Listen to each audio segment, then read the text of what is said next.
ஒவ்வொரு அரசியல் கட்சியுமே இந்த தொகுதிகள் எங்களுக்கு வேணும்னு கேட்கறதுக்கு எல்லா அரசியல் கட்சிகளுமே வாய்ப்பு இருக்கு. அந்த மாதிரி நாங்களுமே பிஜேபியில இந்த தொகுதியில எல்லாம் எங்களுக்கு வேணும்னு தான் கேட்க போறோம்.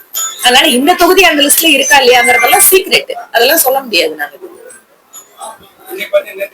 ஸ்டாலின் சொல்லியிருக்காரு பெரும்பாலான வாக்குறுதிகள் வந்து நிறைவேற்றப்பட்டிருக்கு, அதுபோல எக்ஸ்ட்ராவும் நாங்க வாக்குறுதிகள் நிறைவேற்றிருக்கோம், தமிழ் மக்கள் மகிழ்ச்சியா இருக்காங்க. அதாவது அவங்க வந்து ஒரு கனவு உலகத்துல கற்பனை உலகத்துல வாழ்ந்துட்டு இருக்காங்க.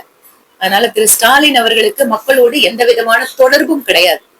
திரு ஸ்டாலின் அவர்களுக்கு இருக்கக்கூடிய தொடர்பு என்பது அவருடைய குடும்பத்துக்குள்ள மகன், மருமகன், அவருடைய அமைச்சரவை சகாக்கள் கூட வெளிப்படையா அவர்கிட்ட பேச முடியுமான்னு தெரியல. அதனால் அவர் முழுவதுமாக மக்கள் தொடர்பில் இருந்து துண்டிக்கப்பட்ட முதல்வர். ஒவ்வொரு நாளும் கொலையும் கொள்ளையுமாக போதையுமாக தமிழகம் சீரழிந்து கொண்டிருக்கிறது. இதையெல்லாம் விட்டுட்டு அவர் வந்து நாம் மக்கள் மகிழ்ச்சியாக இருக்காங்கன்னு சொல்லி அவர் பேசுறாருன்னா எந்த உலகத்தில் அவர் வாழ்ந்து கொண்டிருக்கிறார்?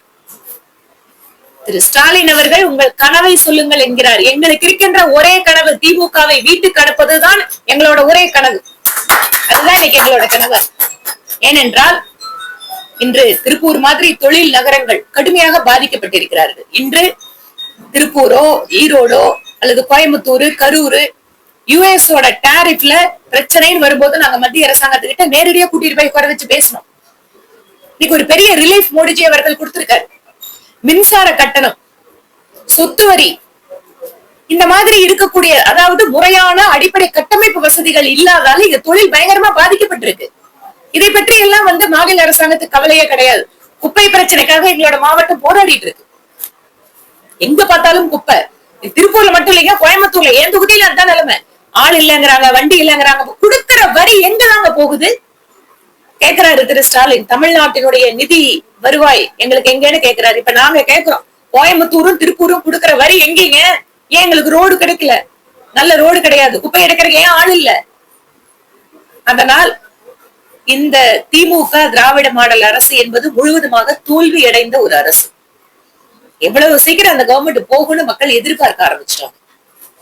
சட்டமன்ற கூட்டத்தில் ஆளுநர் உரைவாசி விடாம தலைமை பண்ணாங்க.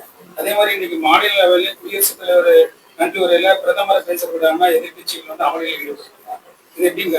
இல்ல, அதுக்காக வந்து ஒரு சில எம்பிக்கள் ரொம்ப மோசமா நடந்துட்டவங்க மேல எல்லாம் நடவடிக்கை எடுத்திருக்காங்க. எந்த அளவிற்கு ஒரு அதாவது குறிப்பா நீங்க வந்து பாத்துட்டீங்கன்னா நம்ம ஊரை சார்ந்த தமிழகத்தை சார்ந்த நம்மளோட இன்னைக்கு வந்து திரு சி.பி. ராதாகிருஷ்ணன் அவர்கள் அவ்வளவு பெருந்தன்மையாக சபையை நடத்துகிறார். இந்த அரசாங்கத்தை பற்றி குற்றம் சொல்வதற்கு எதுவுமே இல்லை.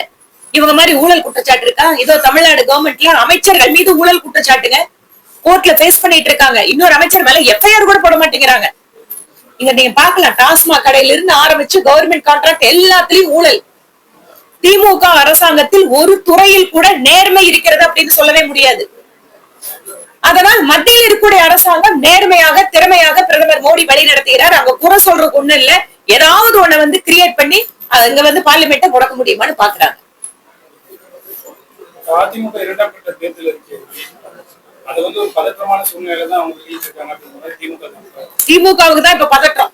தேசிய ஜனநாயக கூட்டணியில எல்லாரும் இணைஞ்சதுக்கு அப்புறம் பிரதமர் மோடி அவர்கள் மதுராந்தகத்துல அவருக்கு கூடிய கூட்டத்தை பார்த்த பிறகு பதற்றம், நடுக்கம் இதெல்லாம் திமுக கிட்டதான் இருக்கு. எங்க கிட்ட எந்த தயக்கம் கிடையாது.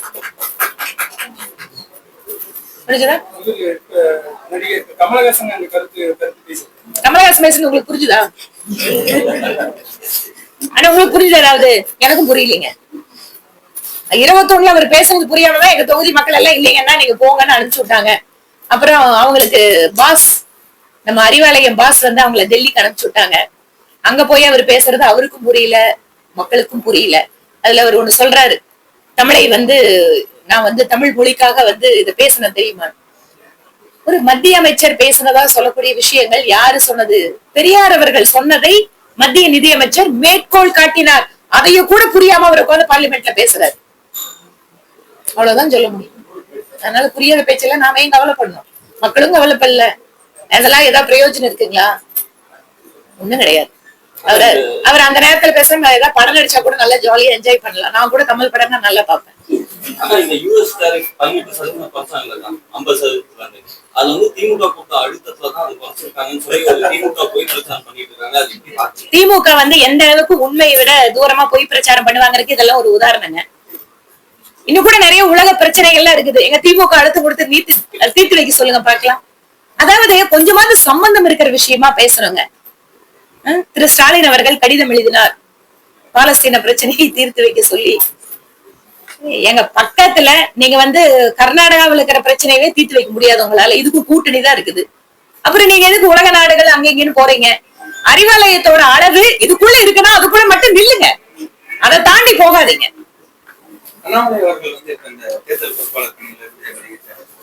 அவரு ஒண்ணும் விலகலீங்க, எங்கேயும் ஒண்ணும் போகலீங்க. இதான் என்னன்னா அவங்க அப்பாவுக்கு உடம்பு சரியில்லை. இது என்ன மாதிரி இப்ப பாருங்க, நான் 3 தொகுதிக்கு என்ன சுற்றுப்பயணம் போட்டிருக்காங்க. நான் வந்து என்னோட தொகுதி முடிச்சேன், இன்னைக்கு இங்க வர்றேன், நாளைக்கு நைட்டு குன்னூர் போறேன். அதனால அந்த பணிகள்ல அவருக்கு வந்து டைம் கொடுக்க முடியலன்னு சொல்லியிருக்காரு. அவ்வளவுதான் விஷயம்.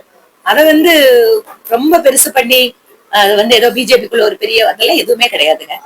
அதனால அவரு வந்து அவரு கொடுக்கப்பட்ட வேலை அப்படிங்கறத நிறைய நல்லா செஞ்சுட்டு இருக்காரு. இந்த டூருங்கிறத ரொம்ப ஷார்ட் டைம்குள்ள முடிச்சு கொடுக்கணும். இப்ப நான் சொல்றேன் பாருங்க, ஒவ்வொரு நாளும் நாங்க டூர் போக வேண்டி இருக்குது. அந்த தொகுதியோட மீட்டிங் அந்த சமயம் எனக்கு கிடைக்கலன்னு இருக்காரு. அவ்வளவுதான். அதுல